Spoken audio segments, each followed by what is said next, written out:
Welcome all. இன்னைக்கு வந்துட்டு nail art class தான் வந்து பார்க்க போகிறோங்க. நெயில் ஆர்ட்டில் வந்து உங்களுக்கு இன்ட்ரெஸ்ட் இருக்குது, அதை வந்து ப்ரொஃபஷனலாக எடுக்கணும்னு ஐடியா இருக்குது அப்படின்னா வந்துட்டு கண்டிப்பாக இந்த வீடியோ உங்களுக்கு வந்து யூஸ்ஃபுல்லாக இருக்குங்க. நான் வந்து பார்த்தீங்கன்னா ஒரு நல்ல நெயில் டெக்னீஷியன் கிட்ட இந்த கோர்ஸ் வந்து படித்து கற்றுக்கிட்டேன். நிறைய பேர்த்துனால அஃபோர்ட் பண்ண முடியாமல் படிக்காமல் இருக்கலாம். ஸோ அவங்களுக்கெல்லாம் வந்துட்டு யூஸ்ஃபுல்லாக இருக்கணும் அப்படிங்கிற காரணம் தான் வந்துட்டு இந்த வீடியோ வந்து நான் போஸ்ட் பண்ணுறேங்க. ஃபர்ஸ்ட் வந்துட்டு நெயில் ஆர்ட் அப்படிங்கிறது வந்து பார்த்தீங்கன்னா ஒரு வாஸ்டான சிலபஸ் தான். இது வந்துட்டு அப்டேட் ஆகிட்டே வந்து நம்ம இருக்கிற மாதிரி இருக்குங்க. ஏதோ ஒரு ப்ராடக்ட்டை வந்து மார்க்கெட்டில் வந்து அவங்க இறக்கிட்டே இருப்பாங்க. எக்ஸாம்பிளுக்கு வந்து பார்த்தீங்கன்னா இந்த நியான் பிக்மெண்ட்டாக இருக்கட்டும், குரோம் பவுடராக இருக்கட்டும். ஸோ நம்ம வரைய மட்டும் தெரிஞ்சால் பத்தாது. ஸோ இந்த மாதிரி ப்ராடக்ட்ஸை யூஸ் பண்ணல நம்ம கிளைண்ட் கிட்ட வந்து ஒரு நல்ல பேர் வந்து நமக்கு கிடைக்குங்க. உங்களுக்கு வந்து ட்ராயிங்கில் இன்ட்ரெஸ்ட் இருக்குது, க்ரியேட்டிவாக ஏதாவது பண்ணிகிட்டே இருப்பீங்கன்னா இது வந்து உங்களுக்கு நல்ல ஒரு ப்ரொஃபஷனாக இருக்கும். ஸோ இப்போ வந்துட்டு நம்ம சப்ஜெக்ட்குள்ளே வந்து போயிடலாங்க. ஸோ ஃபஸ்ட்டு இது ஃபுல்லாமே கொஞ்சம் தியரட்டிக்கலாக இருக்கும். இன்ட்ரொடக்ஷன்னாலே கொஞ்சம் தியரட்டிக்கலாக தானே இருக்கும். இதை கொஞ்சம் இன்ட்ரெஸ்டிங்காக மாற்றுறதுக்கு வந்துட்டு நெயில் ப்ரெப்லேருந்து வந்து நம்ம ஸ்டார்ட் பண்ணலாம். நெயில் ப்ரெப் அப்படிங்கிறது வந்து பார்த்தீங்கன்னா இப்போ நீங்கள் மேக்கப் போடுறதுக்கு முன்னாடி ஃபேஸை வந்து ப்ரெப் பண்ணணும் அப்படிங்கிற மாதிரியெல்லாம் வந்து சொல்கிறாங்களா, அந்த மாதிரிட்டு நம்ம நெயில் ஆர்ட் பண்ணுறதுக்கு முன்னாடி நெயில்ஸை வந்து ஃபேக் எக்ஸ்டென்ஷன் வைக்கிறதுக்கு முன்னாடியாக இருக்கட்டும், இல்லை வந்துட்டு நம்ம பாலிஷ் அப்ளை பண்ணுறதுக்கு முன்னாடி, இல்லை சும்மாவே அவங்க வந்தாலுமே நெயில் ப்ரிப்பரேஷன் அப்படிங்கிறது வந்துட்டு மஸ்ட்டு. இதுதான் வந்து முதல் ஸ்டெப்பு. நம்ம எக்ஸ்டென்ஷன் வைக்கிறதுலேயே வந்துட்டு முதல் ஸ்டெப் வந்து பார்த்திங்கன்னா நெயில் ப்ரிப்பரேஷன் தான். நெயில் ப்ரிப்பரேஷன்லேயே வந்துட்டு நிறைய ஸ்டெப்ஸ் இருக்குது. ஸோ அதை தான் வந்து நம்ம இன்னைக்கு பார்க்க போகிறோம்.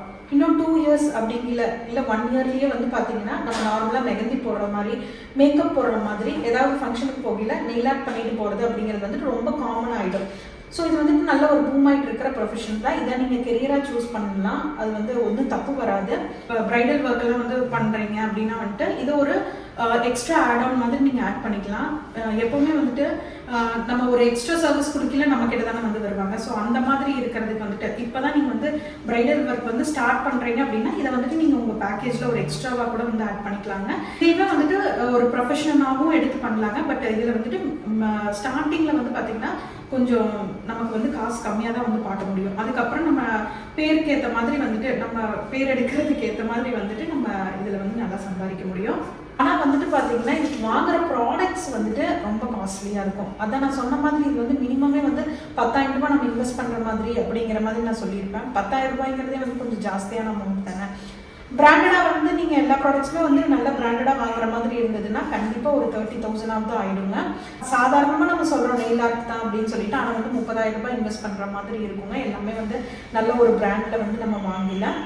ஸோ பேசிக் அப்படிங்கிற வந்துட்டு நமக்கு நெயில் பாலிஷ் தேவை. அப்புறம் வந்து பார்த்திங்கன்னா யூவி லேம்ப் வந்து நமக்கு தேவைங்க. நெயில் பாலிஷை பொறுத்த வரைக்கும் நம்ம நார்மலாக காமனாக யூஸ் பண்ணுவோம்ல அந்த நெயில் பாலிஷ் வந்து நம்ம யூஸ் பண்ண முடியாதுங்க. அது வந்து ஏர்லேயே வந்து ட்ரை ஆயிடும். நம்ம யூஸ் பண்ணிட்டு இருக்க நெயில் பாலிஷ் வந்துட்டு அப்படியே ஒரு 5 மினிட்ஸ் வச்சோம்னா ட்ரை ஆயிடும். பட் இந்த நெயில் பாலிஷ் வந்து பார்த்தீங்கன்னா ரொம்ப நேரம் ஆனாலுமே வந்து ட்ரை ஆகாது. அதாவது 2 டேஸ் 3 டேஸ் ஆனாலுமே வந்து ட்ரை ஆகாது. இதை வந்துட்டு ட்ரை பண்ண வைக்கிறதுக்கு இந்த மாதிரி ஒரு யூவி லேம்ப் வந்து தேவைங்க. இதில் வந்து கண்டிப்பாக நம்ம இன்வெஸ்ட் பண்ணி தான் ஆகணும். இது ரெண்டுலேயுமே வந்து நம்ம கண்டிப்பாக இன்வெஸ்ட் பண்ணி தான் ஆகணும். நெயில் பாலிஷ் பொறுத்த வரைக்கும் வந்துட்டு இந்த மாதிரி பாட்டில்ஸில் வந்துட்டு நம்ம தனித்தனியாக வாங்குறத விட குட்டி குட்டி பாட்ஸ் மாதிரி வந்து கொடுத்துருப்பாங்க. ஆனால் ப்ரஷ் இருக்காது. லைட்டாக ஓப்பன் பண்ணிவிட்டு நம்ம கிட்ட இருக்கிற ப்ரஷ்ஷை யூஸ் பண்ணி அடிக்கிற மாதிரி இருக்கும். ஸோ அந்த மாதிரி வந்து நம்ம இன்வெஸ்ட் பண்ணிக்கலாம். இனிஷியலாக நீங்கள் நெயில் ஆர்ட் டெக்னீஷியன் ஆகுறீங்க அப்படின்னா வந்துட்டு அந்த மாதிரி வந்து நீங்கள் போய்க்கலாங்க. அது வந்து பார்த்திங்கன்னா ஒரு 24 கலர்ஸ் வந்துட்டு ஒரு 4,000 to 5,000 அந்த ரேஞ்சில் வந்து இருக்கிற மாதிரி இருக்கும். ஸோ அது வந்து ஒரு நல்ல ஆப்ஷனாக இருக்கும் நீங்கள் பிகினராக இருக்கீங்க. அதுக்கப்புறம் வந்துட்டு உங்களுக்கு நல்ல ஒரு கெரியரில் ஒரு நல்ல க்ரோத் இருக்குது அப்படின்னா வந்துட்டு இந்த மாதிரி நம்ம பிராண்டடான நெயில் பாலிஷ் பாட்டில்ஸாகவே வந்து நம்ம வாங்கிக்கலாம். இந்த நெயில் பாலிஷில் வந்து எழுதியிருப்பாங்க யூவி அப்படின்னு சொல்லிட்டு மென்ஷன் பண்ணியிருப்பாங்க. யூவியில் தான் வந்து காயிற மாதிரி இருக்கும் அப்படிங்கிற மாதிரி எல்லாம் வந்துட்டு இந்த யூவி அப்படிங்கிறத வந்து மென்ஷன் பண்ணியிருந்தாங்கன்னா அந்த பாலிஷ் தான் நீங்கள் வந்து வாங்கணுங்க. யூவி லைட்டில் தான் வந்து காயும் அப்படிங்கிற மாதிரி மென்ஷன் பண்ணியிருப்பாங்க. அடுத்தது வந்து பார்த்தீங்கன்னா நமக்கு யூவி லேம்ப் வந்து தேவைப்படுங்க. இது வந்து பார்த்தீங்கன்னா சன் பிராண்டில் வந்துட்டு நல்லாயிருக்கும். இது இதை விடவே நம்ம நல்ல குவாலிட்டியாக வேணும் அப்படின்னு நம்ம நினச்சோம்னா டிபிஎன்ஏன்னு நினைக்கிறேன் அந்த பிராண்ட் வந்துட்டு நல்லா இருக்குங்க. வந்துட்டு இந்த சன் அப்படிங்கிறவங்க தான் வந்துட்டு இந்த யூவி லேம்ப் வந்து ஃபஸ்ட்டு வந்துட்டு இருந்தது. ஸோ அது பார்த்தீங்கன்னா அஃபோர்டபுளாகவும் இருக்கும், ஒர்க்கும் நல்லா பண்ணும். ஸோ அதனால் வந்துட்டு இந்த மாதிரி ஒரு யூவி லேம்ப் வந்து நம்ம வாங்கிக்கலாங்க. இது போக வந்துட்டு இந்த டார்ச் மாதிரியே இருக்கிற மாதிரி யூவி லேம்பும் வந்து இருக்குது. அதான் வந்து நம்ம இனிஷியலாக வாங்க வேண்டியது இல்லைங்க, வாங்க தேவையில்லை. இந்த மாதிரி நம்ம வந்து இன்வெஸ்ட்மெண்ட் பண்ணிக்கலாம். ஃபஸ்ட்டு வந்து பார்த்திங்கன்னா நம்ம நெயிலோட ஸ்ட்ரக்சர் வந்து நமக்கு நல்லா தெரியணும். இது வந்து பார்த்திங்கன்னா இதுதான் வந்து நெயில் அப்படின்னா இந்த இடத்துல வந்துட்டு ஒரு ஒயிட் போர்ஷன் மாதிரி இருக்கும். அது வந்துட்டு ஹெல்த்தியான நெயில்ஸ்க்கெல்லாம் வந்துட்டு இந்த ஒயிட் போர்ஷன் வந்து இருக்கும். இப்போ ஃபிங்கர் வந்து இப்படி இருக்குது அப்படின்னா இந்த இடம் வந்து ஒயிட் போர்ஷன் வந்து இருக்கும். லான்னு சொல்லுவாங்க இந்த ஒயிட் போர்ஷனுக்கு பேர். இந்த இடத்துல வந்துட்டு அந்த ஒயிட்டாக இருக்கும்ல, ஹெல்த்தியான நெயில்ஸ்க்கு எல்லாமே வந்துட்டு அந்த ஒயிட்டாக வந்து ஒரு ஆர்ச் மாதிரி இருக்கும். இந்த ஒயிட் போர்ஷன் தெரியுதுங்களா, இது வந்துட்டு தான் லூனுலா. ஸோ இப்போ இந்த சதை இல்லாமல் அந்த நெயில்ஸ் மட்டும் இந்த மேலால் வந்திருக்கும்ல, இந்த இடத்துல வந்துட்டு நமக்கு வளர்ந்துருக்கும் இல்லைங்க, அதுக்கு பேர் வந்துட்டு ஃப்ரீ எட்ஜ் அப்படிங்கிற மாதிரி வந்து சொல்லுவாங்க. இங்கே வந்துட்டு எக்ஸ்ட்ராவாக மேலால் வளர்ந்துருந்ததுன்னா இதை வந்துட்டு ஃப்ரீ எட்ஜ் அப்படிங்கிற மாதிரி வந்து சொல்லுவாங்க. இந்த 2 சைடையும் வந்துட்டு சைடு வால்ஸ் அப்படிங்கிற மாதிரி வந்து சொல்லுவாங்க. இந்த 2 சைடையும் நெயிலுக்கு கீழால் இந்த போர்ஷன் இருக்குது இல்லைங்களா, இந்த இடத்துல வந்துட்டு நமக்கு ஏதாவது அந்த ஹார்ட் ஜெல்லு ஏதாவது வந்து பட்டுச்சுன்னா ரொம்ப பெயின்ஃபுல்லாக இருக்கும். இல்லை நமக்கு இந்த இடம் வந்துட்டு நம்ம கொஞ்சம் கேர்ஃபுல்லாக வந்து ஹேண்டில் பண்ணுற மாதிரி இருக்குங்க. இந்த போர்ஷனை வந்துட்டு ஹைப்போனிக்கியம் அப்படின்னு வந்து சொல்லுவாங்க. அப்புறம் ரொம்ப ஈஸி தாங்க. அதுக்கப்புறம் வந்து பார்த்திங்கன்னா இது வந்துட்டு நெயில் பிளேட்டுன்னு வந்து சொல்லுவாங்க. நம்ம நெயில் பிளேட்டில் வந்து நெயில் பாலிஷ் அடிக்கிறோம், அந்த மாதிரி நெயில் பிளேட் இதுக்கு பேர். இதுக்கு கீழால் இருக்கிறதுக்கு பேர் வந்து பார்த்திங்கன்னா நெயில் பெட்டு. அதாவது பிளேட் வந்து ரெஸ்ட் ஆகிருக்கிறதுக்கு அந்த சதை வந்து பார்த்திங்கன்னா இதுக்கு நெயிலுக்கு கீழே இருக்கிற சதை வந்துட்டு நெயில் பெட்டுன்னு வந்து சொல்லுவாங்க. ஸோ இது வந்து நம்ம தெரிஞ்சுக்கிட்டாலே வந்து போதுங்க நெயில் ஸ்ட்ரக்சரில். இது போக வந்துட்டு இந்த இடம் இருக்குது இல்லைங்களா, இது வந்துட்டு கியூட்டிக்கல் அப்படின்னு வந்து சொல்லுவாங்க. இதைத்தான் நம்ம வந்து புஷ் பண்ணணும். ஸோ இந்த ஏரியா வந்துட்டு கியூட்டிக்கல், இந்த ஏரியாவை வந்துட்டு கியூட்டிக்கல் அப்படின்னு சொல்லுவாங்க. ஸோ இதுதான் வந்து நெயில் ஸ்ட்ரக்சருங்க. இதை பற்றின இந்த அளவுக்கு நாலேஜ் இருந்தாலே வந்து போதும். நெயில் ஆர்ட் பொறுத்த வரைக்கும் ஃபஸ்ட்டு ப்ராசஸ் வந்து பார்த்திங்கன்னா ப்ரெப்பிங் ப்ராசஸ்ங்க. அதில் வந்துட்டு ஒரு 7 ஸ்டெப் வந்து இருக்குது. அதுக்கப்புறம் வந்துட்டு பார்த்திங்கன்னா இந்த மாதிரி நம்ம எக்ஸ்டென்ஷன் வைக்கிறதுக்கு அது வந்து செகண்ட் ஸ்டெப்பாக வந்து வரும். அதுலேயுமே வந்து சப் ஸ்டெப்ஸ் வந்து இருக்கிற மாதிரி இருக்கும். ஸோ ப்ரெப்பிங் ப்ராசஸ் பொறுத்த வரைக்கும் நமக்கு 7 ஸ்டெப்ஸ் இருக்கு இல்லைங்களா, அதில் ஃபஸ்ட்டு ஸ்டெப் வந்து பார்த்தீங்கன்னா நெயில் பாலிஷ் வந்து ரிமூவல். பாலிஷ் ஏதாவது வந்து அவங்க போட்டுட்டு வந்திருந்தாங்கன்னா அதை வந்து ரிமூவ் பண்ணணும். அதுக்கு வந்துட்டு நமக்கு இந்த மாதிரி அசிட்டோன் ஃப்ரீ ரிமூவர்னு சொல்லி வந்து கிடைக்குங்க. இது வந்து கலர் பார்ல வந்து ஓரளவுக்கு ரேட் கம்மியாகவும் இருக்கும். ரிமூவ் பண்ணுறதுக்கு வந்துட்டு லிண்ட் ஃப்ரீ வைப்ஸ்ன்னு சொல்லி வந்து இருக்கு. ஸோ அதை வந்துட்டு நம்ம யூஸ் பண்ணி ரிமூவ் பண்ணிக்கலாம் அந்த பாலிஷை. ஜெல் எக்ஸ்டென்ஷன்லாம் நம்ம வந்து வைக்கல, அந்த ஸ்டிக்கினஸ் வந்து இருக்குங்க. அப்போவுமே வந்துட்டு இந்த லிண்ட் ஃப்ரீ வைப்ஸ் வந்து நமக்கு தேவைப்படும். சாதாரண வைப்ஸ்க்கும் லிண்ட் ஃப்ரீ வைப்ஸ்க்கும் என்ன டிஃப்ரென்ஸ் அப்படின்னா வந்து பார்த்திங்கன்னா இது வந்து கொஞ்சம் தின்னாக இருக்கும், கொஞ்சம் ரஃப்பாக இருக்கும், நமக்கு வந்து யூஸ் பண்ணுறதுக்கு ரொம்ப கன்வீனியண்ட்டாக இருக்கும். செகண்ட் ஸ்டெப் வந்து பார்த்திங்கன்னா எக்ஸ்ட்ரா நெயில்ஸை வந்து கட் பண்ணணும். கட் பண்ணையில் வந்துட்டு ஒரு சின்ன லைன் மாதிரி வந்து விட்டுட்டு தான் வந்து நம்ம கட் பண்ணணுங்க. அது வந்து எதுக்குன்னா ஃபஸ்ட்டு பாயிண்ட் வந்துட்டு நெயில் வந்து நம்ம ஃபேக் நெயில்ஸ் வைக்கிறது வந்து ஸ்ட்ராங்காக நிற்கணும் அப்படின்னா வந்துட்டு ஒரு சின்ன லைன் வந்து விடணும். செகண்ட் பாயிண்ட் வந்து பார்த்தீங்கன்னா இந்த ஹைப்போனிக்கியம் நான் வந்து சொன்னேன்ல, நீங்கள் ரொம்ப ஒட்டி நீங்கள் கட் பண்ணிட்டீங்கன்னா நீங்கள் ஃபேக் நெயில்ஸ் எல்லாம் வச்சுட்டு ஜெல் எக்ஸ்டென்ஷன்லாம் வந்து நீங்கள் பண்ணையில் அந்த ஹைப்போனிக்கியமில் போய் அந்த ஜெல்லெல்லாம் பட்டுச்சுன்னா பெயினாக இருக்குங்க அவங்களுக்கு. அதனால வந்துட்டு ஒரு லைன் நீங்கள் நெயில் வந்து விட்டுட்டு கட் பண்ணிங்கன்னா அது வந்து கரெக்டாக இருக்கும். அந்த ஒயிட் லைன் இருக்குல்ல, அது வந்து கொஞ்சமாக தெரியற மாதிரி பார்த்துக்கோங்க, கொஞ்சம் விட்டுட்டு கட் பண்ணிக்கலாம். ஹார்ட் நெயில் ஃபைல் வந்து யூஸ் பண்ணி இதை வந்து அன்ஈவனாக இருக்கிற எட்ஜஸ் எல்லாம் வந்து நம்ம ஷேப் பண்ணுறது, அதாவது அந்த ரஃப்னஸை வந்து போக்கிட்டு அதை ஈவன் அவுட் பண்ணுறதுக்கு வந்து நம்ம யூஸ் பண்ணுவோங்க இந்த ஹார்ட் நெயில் ஃபைல். அது வந்து தேர்ட் ஸ்டெப்பாக வந்து நம்ம பண்ணுவோம். ஸோ நம்ம ஹார்ட் ஃபைலர் வந்து வாங்கில என்ன பார்க்கணும் அப்படின்னா வந்துட்டு 100/180 அப்படின்னு எழுதியிருக்கான்னு வந்து பார்த்துக்கோங்க. அதாவது இந்த ரஃப் சர்ஃபேஸ் வந்துட்டு ஒரு சைடு வந்து பார்த்தீங்கன்னா 100 அந்த அளவுக்கு வந்து ரஃப் சர்ஃபேஸ் இருக்கும். அடுத்த சைடு இந்த சைடு வந்து பார்த்தீங்கன்னா 180 அந்த அளவுக்கு வந்து ரஃப் சர்ஃபேஸ் இருக்கிற மாதிரி இருக்கும். ஸோ வந்துட்டு நம்ம ஈஸியாக வந்து அதை ஈவன் அவுட் பண்ணிக்கிறதுக்கு ஹெல்ப் பண்ணும். ஸோ நம்ம பார்க்க வேண்டியது பிராண்டடாக தேவையில்லைங்க, பட் ஆனால் வந்துட்டு இதை மட்டும் பார்க்கணும். 100/180 அப்படின்ட்டு இருக்கிற மாதிரி மட்டும் பார்க்கணும். ஷேப்பெல்லாம் வந்து பண்ணிடலாம். அந்த பொடி வந்து கீழே விழுகும்ல, அதுக்கு வந்துட்டு டஸ்டிங் ப்ரஷ்ன்னு சொல்லிட்டு இது ஆப்ஷனல் தான். உங்களுக்கு வேணும்னா வந்து நீங்கள் வாங்கிக்கலாம். இல்லைன்னா நார்மலாக ஏதாவது ப்ரஷ் இருந்ததுனாலுமே வந்து நீங்கள் யூஸ் பண்ணி அதை அந்த டஸ்ட்டை எல்லாம் கிளியர் பண்ணுறதுக்கு வந்து யூஸ் பண்ணிக்கலாம். இந்த ஹார்ட் நெயில் ஃபைலை பொறுத்த வரைக்கும் நீங்கள் என்ன நோட் பண்ணணும் அப்படின்னா வந்துட்டு அது 100/180 இருக்கா அப்படிங்கிறது மட்டும் பார்த்துக்கோங்க. ஒரு கிளைண்ட்டுக்கும் ஒவ்வொன்றும் யூஸ் பண்ணணுமா அப்படிங்கிற மாதிரி ஒரு டவுட் இருக்கும்ல. இது வந்துட்டு 25 கிளைண்ட்ஸ்க்கு மினிமம் யூஸ் பண்ணலாம். மேக்ஸிமம் வந்துட்டு அதோட ரஃப்னஸ் போகிற வரைக்கும் யூஸ் பண்ணலாங்க. மினிமம் வந்துட்டு நம்ம 25 கிளைண்ட் வரைக்குமே வந்துட்டு இந்த ஒரு ஹார்ட் ஃபைல் வந்து நமக்கு யூஸ் பண்ணலாம். நெக்ஸ்ட் ஸ்டெப் வந்து பார்த்தீங்கன்னா புஷ்ஷிங் த கியூட்டிக்கல் புஷ்ஷருங்க. ஸோ இந்த மாதிரி இருக்கும். இப்போ இதை யூஸ் பண்ணி நம்ம இந்த மாதிரி புஷ் பண்ணிடல, நமக்கு வந்து கொஞ்சம் ஸ்பேஸ் கிடைக்கும். அதுக்கும் முன்னாடி வந்துட்டு நம்ம கியூட்டிக்கல் சாஃப்ட்னர்னு சொல்லிட்டேன். இதை அப்ளை பண்ணோம்னா கொஞ்சம் ஈஸியாக இருக்கும். நமக்கு வந்துட்டு அவங்களுக்கு கொஞ்சம் பெயின்ஃபுல்லாக இருக்காது, நமக்கும் வந்து கொஞ்சம் ஈஸியாக இருக்கும். ஸோ அதையும் நான் வந்து அப்ளை பண்ணிக்கிறேன். Cuticle softener. இப்போ ஒரு 2 மினிட்ஸ் கழித்து நம்ம வந்து இதை நம்ம புஷ் பண்ணோம்னா நமக்கு ஈஸியாக இருக்கும், அவங்களுக்கும் பெயின்ஃபுல்லாக இருக்காதுங்க.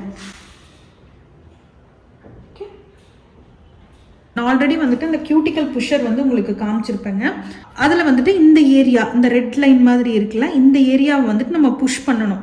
அப்போ தான் வந்துட்டு நமக்கு ஸ்பேஸ் கிடைக்குங்க. நமக்கு வந்துட்டு கொஞ்சம் ஒவ்வொருத்தங்களுக்கு வந்து பார்த்திங்கன்னா நெயில்ஸ் வந்து ரொம்பவே சின்னதாக இருக்கும். அப்போ வந்துட்டு ஒர்க் பண்ணுறதுக்கு கொஞ்சம் சிரமமாக இருக்கும். இப்போ நீங்கள் சின்ன ஸ்பேஸில் நீங்கள் வந்து நெயில் எக்ஸ்டென்ஷனை வந்து ஒட்டினீங்கன்னா ரொம்ப நாள் வந்து ஸ்டே ஆகிறதுக்கு வந்து வாய்ப்பு இல்லை இல்லையா? அதனால் வந்துட்டு கொஞ்சம் தள்ளி விட்டுட்டு நம்ம வந்து அந்த ஸ்பேஸை வந்து அதிகம் பண்ணுறோம். அது வந்து விழுகாமல் இருக்கிறதுக்கு வாய்ப்பு வந்து கொஞ்சம் வாய்ப்பை வந்து கம்மி பண்ணுறோம் அப்படிங்கிற மாதிரி வச்சுக்கோங்களேன். கியூட்டிக்கல் புஷர் வந்து பார்த்திங்கன்னா இந்த மாதிரி ஒரு ஷேப்பில் இருக்கும். இதில் வந்துட்டு இந்த சைடில் வந்துட்டு கொஞ்சம் ஷார்ப்பாக இருக்கிற மாதிரி இருக்கும். அதை வச்சு நம்ம எக்ஸ்ட்ரா அந்த நெயிலில் ஜெல் பாலிஷ் எல்லாம் வந்து வைப் பண்ணுறதுக்கு கூட வந்து யூஸ் பண்ணிக்கலாம். இதுக்கு வந்து ஜெல் வந்து இந்த தடவுங்க எக்ஸ்டென்ஷன் வைக்கல, அதை வைப் பண்ணி எடுக்கிறதுக்கும், அதாவது ஸ்க்ரேப் பண்ணி எடுக்கிறதுக்கும் யூஸ் பண்ணிக்கலாம். இந்த பாலிஷை வந்து வைப் பண்ணி எடுக்கிறதுக்கும் வந்துட்டு அந்த கியூட்டிக்கல் புஷருக்கு பின்னாடி இருக்கிற பார்ட்டை வந்து யூஸ் பண்ணிக்கலாம். அடுத்த பாயிண்ட் வந்து பார்த்தீங்கன்னா கியூட்டிக்கல் கட்டர்னு சொல்லிட்டுங்க. இது வந்துட்டு நான் முன்னாடியே சொன்ன மாதிரி ஒரு கொரடு மாதிரி இருக்கும். கியூட்டிக்கல் கட்டர்னு சொல்லி இருக்கு. ஸோ இதை யூஸ் பண்ணி நம்ம வந்து இந்த இடத்துல இப்படி கட் பண்ணணும். நான் முன்னாடியே சொன்ன மாதிரி இது வந்து இனிஷியலாக நம்ம பண்ணுறோம் அப்படின்னா தெரியுதுங்களா, எப்படி கட் ஆகுது. இந்த சதை வந்து தெரியுதுங்களா, அந்த டெட் ஸ்கின்னு. ஸோ இதை வந்து நம்ம எடுக்கணும். அதோட ஈஸி வந்து பார்த்திங்கன்னா இந்த மாதிரி ஒரு டூல் இருக்குது. இதை வச்சு நம்ம இப்படியே நம்ம வந்து பண்ணிட்டு போகல, நமக்கு வந்து ஈஸியாக அந்த டெட் ஸ்கின் வந்து வந்துடும். தெரியுதுங்களா, அந்த டெட் ஸ்கின் வந்து ஈஸியாக நமக்கு வந்து வந்துடும். இனிஷியலாக நீங்கள் பிகினராக இருக்கீங்களா, இந்த ஸ்டெப்பை வந்துட்டு நீங்கள் அவாய்ட் பண்ணிக்கலாம். கியூட்டிக்கல் கட்டர் யூஸ் பண்ணி அந்த டெட் ஸ்கின்னை வந்து ரிமூவ் பண்ணுறது வந்து நீங்கள் அவாய்ட் பண்ணிக்கலாம். ஏன்னா வந்துட்டு சப்போஸ் அது அவங்களுக்கு வந்துட்டு ஏதாவது மாற்றி கட் பண்ணிட்டீங்கன்னா அதுக்கப்புறம் அவங்களுக்கு வந்து நம்ம என்ன ஒர்க் பண்ணாலும் அவங்களுக்கு வந்து அந்த இடத்துல எரிச்சல் இருந்துகிட்டே இருக்கும். அது வந்து கொஞ்சம் பெயின்ஃபுல்லாக இருக்கும் உங்களுக்கு. அதனால இந்த ஸ்டெப்பை நம்ம பிகினராக இருக்கீங்களா அவாய்ட் பண்ணிக்கலாம். அடுத்த ஸ்டெப் வந்து பார்த்தீங்கன்னா ஷைனை வந்து ரிமூவ் பண்ணுறது நெயில்ஸில். இங்கே பார்த்தீங்கன்னா தெரிஞ்சிருக்கும், இந்த நெயில்ஸில் வந்துட்டு இப்போ வந்து ஷைன் இருக்குது, தெரியுதுங்களா, லைட்டாக வந்து ஷைன் இருக்குது. இந்த ஷைனை வந்து நம்ம எடுக்கணும். இப்போ இந்த நெயிலில் வந்து நம்ம ஷைன் எடுக்கிறதுக்கு இந்த மாதிரி சாஃப்ட் பஃபர்னு சொல்லி கிடைக்குது. ஸோ நம்ம இதை யூஸ் பண்ணி இப்படி நம்ம அதை ரப் பண்ணோம்னாலே போதும், அதோட ஷைன் வந்து போயிடும். ரொம்பவும் தேய்க்காதீங்க, லைட்டாக வந்துட்டு அதோட ஷைன் எடுத்துக்கலாம். எதுக்காக வந்துட்டு இந்த ஷைனை ரிமூவ் பண்ணுறோம்னா, சர்ஃபேஸ் வந்து ரஃப்பாக இருக்கையில தான் வந்துட்டு ஜெல் பாலிஷ் வந்து நல்லா ஸ்டிக் ஆகுங்க.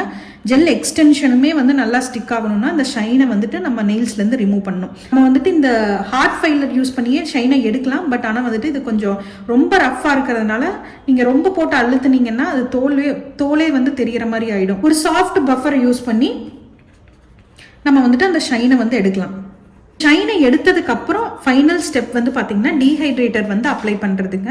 இந்த ஷைனை எடுத்ததுக்கு அப்புறமே வந்து பார்த்தீங்கன்னா அதில் கொஞ்சம் மாய்ஸ்சர் இருக்கும், அதை வந்து ரிமூவ் பண்ணுறதுக்கு நம்ம டீஹைட்ரேட்டர் வந்து யூஸ் பண்ணுறோம்.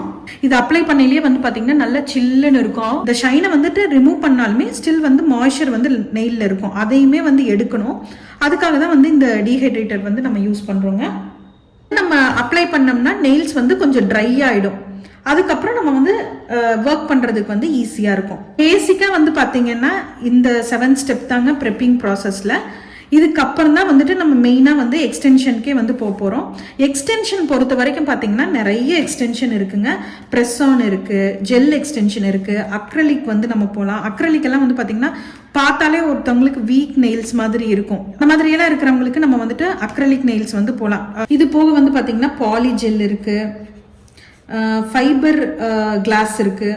அதாவது வந்துட்டு ஒரு நூலாக இருக்கிற மாதிரி இருக்குங்க, அதை வந்துட்டு அப்படியே நம்ம ஸ்டிக் பண்ணுற மாதிரி. அது வந்து இப்போ காமனாக இங்கே யூஸ் பண்ணுறது கிடையாது. டிப் பவுடர் எக்ஸ்டென்ஷன் இருக்குங்க, சாஃப்ட் ஜெல்லு, இந்த மாதிரி நிறைய டைப்ஸ் ஆஃப் எக்ஸ்டென்ஷன் வந்து இருக்குது. இல்லை இது எதுவுமே இல்லை, ஒரு ஜெல் நெயில் பாலிஷ் தான் வந்து நாங்கள் அடிக்க போகிறோம், அவங்களுக்கு ஆல்ரெடி இருக்கிற நெயில்ஸில் ஒரு பாலிஷ் வந்து அடிக்க போகிறோம் அப்படின்னாலுமே வந்துட்டு நம்மளுக்கு இந்த ப்ரெப்பிங் ப்ராசஸ் பண்ணிட்டு தான் வந்துட்டு நம்ம ஜெல் பாலிஷ் வந்து அடிக்கணுங்க. ஒரு ப்ராப்பரான நெயில் டெக்னீஷியனாக இருந்தோம்னா இந்த ப்ராசஸ் முடிச்சதுக்கு அப்புறம் தான் எந்த ப்ராசஸாக இருந்தாலும் வந்து தொடரும். வந்து நம்ம நான் முன்னாடியே சொன்ன மாதிரி ஒரு வாஸ்டான சிலபஸுங்க. அதில் நான் ஒரே ஒரு பேஜ் எடுத்த மாதிரி தான் வந்து நான் எடுத்திருக்கேன். இன்னும் நிறையா இருக்குது. இந்த வீடியோ ஓரளவுக்கு ஒரு ரெஸ்பான்ஸ் இருந்ததுன்னா நம்ம வந்துட்டு இதோட கிளாஸை வந்து நம்ம கண்டினியூ பண்ணலாம். ஸோ இன்னைக்கு வீடியோவுக்கு வந்து பார்த்தீங்கன்னா இந்த அளவுக்கு வந்து நம்ம தெரிஞ்சு வச்சுக்கலாம். இதுலேயுமே வந்துட்டு ரொம்ப தியரட்டிக்கலாக நிறையா இருக்குது. பட் ரொம்ப தியரட்டிக்கலாக போனோம்னாலும் ரொம்ப நமக்கு ஒரு மாதிரி இருக்கும்ல. அதனால வந்துட்டு நான் ப்ரெப்பிங்லேருந்து வந்து ஸ்டார்ட் பண்ணியிருக்கேன். ஸோ உங்களுக்கு பிடிச்சிருந்துச்சுன்னா லைக் பண்ணுங்கள், நம்ம சேனலுக்கு சப்ஸ்கிரைப் பண்ணுங்கள். தேங்க்ஸ் ஃபார் வாட்சிங். பாய்.